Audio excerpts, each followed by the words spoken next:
अस्सलाम वालेकुम, मैं हूं समी इब्राहिम और आप देख रहे हैं हमारा यूट्यूब चैनल। आज 13 जुलाई है, मंगलवार, सन 2021। वफाकी काबीना ने अपने इजलास में आज लब्बैक पर जो पाबंदी है उसको बरकरार रखा है, तहरीक लब्बैक पर। उसका अहवाल आपको देंगे कि क्या वहाँ पर गुफ्तगू हुई।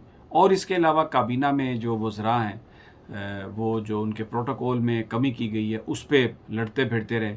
चंद वज़रा ने कहा कि हमें सिक्योरिटी का थ्रेट है, कुछ ने कहा कि हमें बिल्कुल जो कई दूसरे साबिक जज साहबान, कई साबिक सेक्रेटरी और लोग और भी बहुत सारे जो प्रिविलेज लोग हैं वो रिटायरमेंट के बाद भी वो सारी मरात ले रहे हैं, उनको भी वापस लेना चाहिए। तो वज़ीर-ए-आज़म साहब ने एक कमेटी बनाई है, सेक्रेटरी कैबिनेट से ये कहा है कि वो तमाम जो ये इतराज़ात हैं कि बहुत सारे रिटायर्ड लोग अभी तक ये सहूलतें इस्तेमाल कर रहे हैं, उसकी तफसीलात उनको पेश की जाएँ।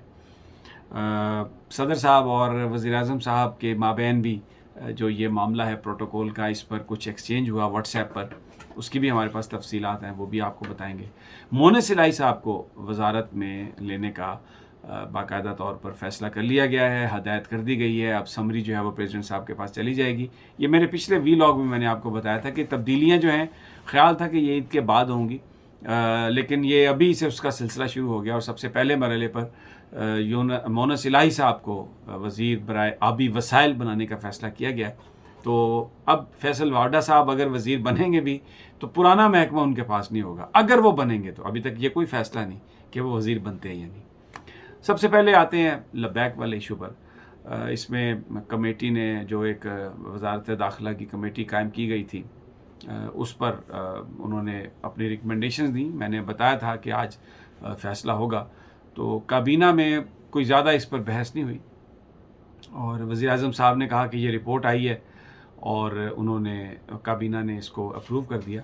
वज़ीर दाखिला, मुझे ज़रा ये बताते हैं कि वज़ीर दाखिला शेख रशीद साहब की ये ख्वाहिश थी कि लब्बैक पर पाबंदी ना लगे, ये मामला थोड़ा तूल पकड़ जाए, थोड़ा लंबा हो जाए, लेकिन मुझे जो ज़राए ने बताया ये वज़ीर-ए-आज़म साहब की अपनी ख्वाहिश पर इस मामले को काबीना में लाया गया और वज़ीर-ए-आज़म साहब ख़ुद इस मामले में पाबंदी लगाना चाहते थे। उन्होंने वज़ीर दाखिला से और बहुत सारे जो ज़िम्मेदारान हैं काबीना के, उनसे ये कहा कि वो ये जो है इस पर पाबंदी लगाना चाहते हैं, क्योंकि उनका ये ख़्याल था, कुछ जो आजकल एक दो वफाकी वज़रा उनके साथ हैं, मैं बवजूद उनका नाम नहीं ले रहा, वो भी तहरीक लब्बैक को एक जत्था करार देते हैं। हालांकि तहरीक लब्बैक वो जमात जिसने जो उनके वोटों का जो नंबर है वो तीसरे नंबर पर आती हैं, जो 2018 के इंतखाबात हुए और उन्होंने बड़े जो मार्के हैं सियासी, उनमें फ़तह हासिल की। तहरीक लब्बैक के एक कारकुन ने लियारी में बिलावल भुट्टो को शिकस्त दी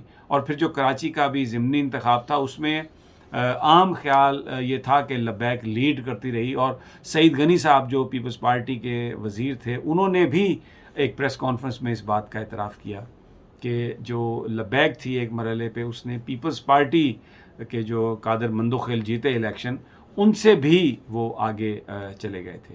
तो अब वफाकी काबीना ने ये फ़ैसला किया इमरान खान साहब के ईमा पर, उनके कहने पर, कि लब्बैक पर पाबंदी जो है वो लगी रहेगी।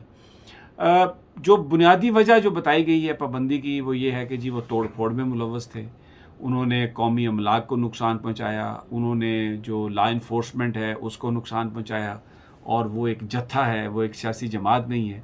और अब ये हदायत की गई है कि वो इलेक्शन कमीशन में मूव करें और जो उनका जो इंतखाबी सिंबल है, उनका जो निशान है, उसको भी वहाँ से इलेक्शन कमीशन से भी उसको रिमूव कराया जाए।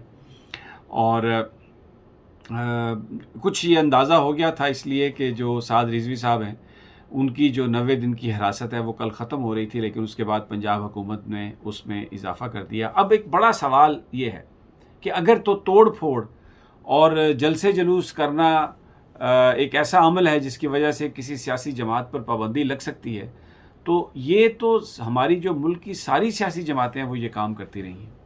यहाँ पर आप माजी करीब की मिसाल ले लें, इफ्तिखार चौधरी साहब की बहाली के लिए सब लोग निकले, जलसे जुलूस हुए, लाठीचार्ज हुआ, गोलियां चलीं, रास्ते रुके, उसमें तमाम पार्टियां शामिल थीं। फिर आप नून लीग जो है उसका तहरीक इंसाफ से बाकायदा कई दफ़ा उसका क्लैश हुआ। जब रैली लेकर आ रहे थे इमरान खान इस्लामाबाद, तो गुजरांवाला में फायरिंग की गई। फैसलाबाद में जब वो थे तो वहाँ पर उनके जुलूस पर आमने सामने वो राना सनाउल्लाह के घर की तरफ जब जुलूस गया तो वहाँ पर से फायरिंग हुई, तोड़ फोड़ हुई। खुद पीपल्स पार्टी जो थी, जरदारी साहब और बिलावल भुट्टो आए यहाँ नैब के दफ्तर पर, लोग पीपल्स पार्टी के चढ़ गए, नैब की बिल्डिंग पर उन्होंने पीपल्स पार्टी का झंडा लहरा दिया, वहाँ पर लाठीचार्ज हुआ, तोड़ फोड़ हुई, सब कुछ हुआ। तहरीक इंसाफ जो इस वक्त जो हुकूमत में है, जब उन्होंने धरने दिए तो पीटीवी हेडक्वार्टर पर उन्होंने कब्ज़ा किया, कौमी असम्बली की दीवारें जो है ना वो तोड़ी और उसके अंदर वो गए, वहाँ पर खिड़कियाँ शीशे टूटे, लड़ाई झगड़ा हुआ और इनमें हलाकतें भी हुई, इनमें किलिंग्स भी हुई। तो मुझे ये बात बताइए कि अगर ये हम पैमाना बना लेंगे तो फिर तो कोई भी जो जमात है वो हमारे ख़्याल में बतौर पॉलिटिकल पार्टी एक्ट नहीं कर सकती, इसलिए कि ये सब वायलेंस में मुलव्वस रहे हैं, ये सब इस तरह के हंगामों में मुलव्वस रहे हैं। तो सिर्फ तहरीक लब्बैक को अगर आप इस तरह से सिंगल आउट करेंगे, ये वो जमात है जो जत्था नहीं है, जिसके पास कोई असला नहीं है, उनके जगहों से, उनके घरों से, उनकी मसाजिद से कोई असला बरामद नहीं हुआ। और फिर खुद हुकूमत ने उनके साथ ये वादा किया, एक एग्रीमेंट किया, प्राइवेट मेंबर्स डे पर एक बिल भी पेश किया। खुद प्राइम मिनिस्टर ने आकर नेशनल स्क्रीन पर यह बात कही कि हम उनके मुतालबात पूरे करेंगे। अब एक बड़ा ये अजीब सा सवाल है, मैं किसी बहस में नहीं जाना चाहता।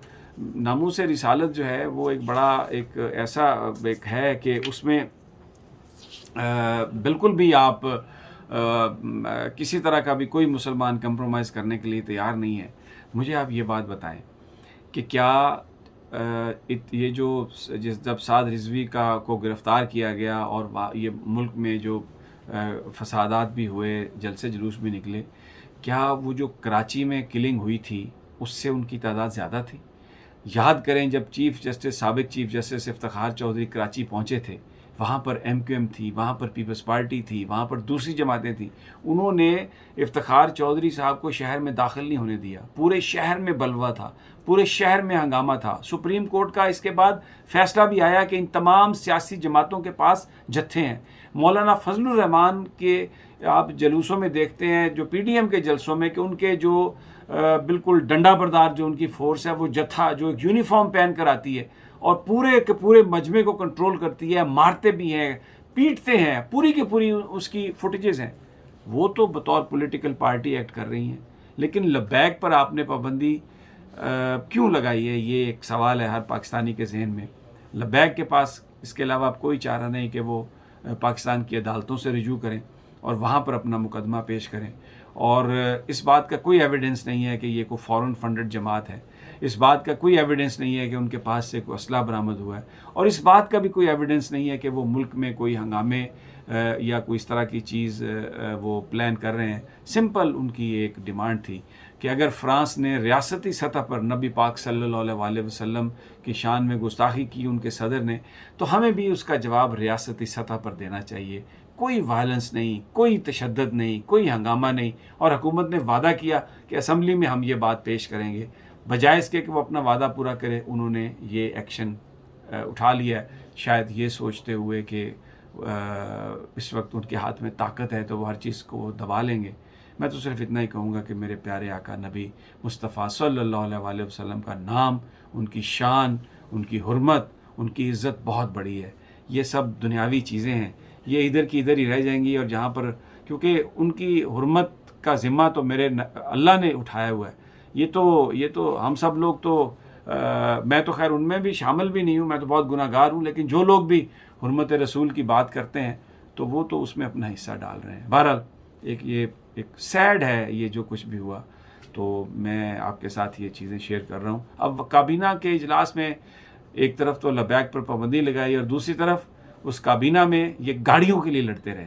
श्री मज़ारी थी और बहुत सारे लोग थे कि जी हमें गाड़ियाँ चाहिए, आपने हमारा प्रोटोकॉल कम कर दिया है, आपने हमारे बंदे कम कर दिए है। तो प्राइम मिनिस्टर ने कहा, वो मैंने तो अपनी वो कहानी थी सारी, तो मुझे तो ये पता नहीं था कि अच्छा आपके पास ये मसाइल है। अच्छा, मैं कैबिनेट सेक्रेटरी को कहता हूँ कि वो पता करे और किस सेक्रेटरी के पास है, और किस साबिक़ जज के पास है, और किस साबिक़ सदर के पास है। तो बिल्कुल बिल्कुल इसको सब हम कम करेंगे। तो वो काबीना जो थी आज लड़ रही थी, बिल्कुल जैसे वो आप गोश्त का टुकड़ा फेंक देते हैं ना जानवरों के आगे, तो वो उसको भंभोड़ते हैं, उसकी बोटियां लड़ते हैं आपस में। तो आज वहाँ पर लड़ाई इस बात पर थी कि जनाब ये प्रोटोकॉल आप ख़त्म ना करें सिक्योरिटी के नाम पर, और ये हमें सब चाहिए।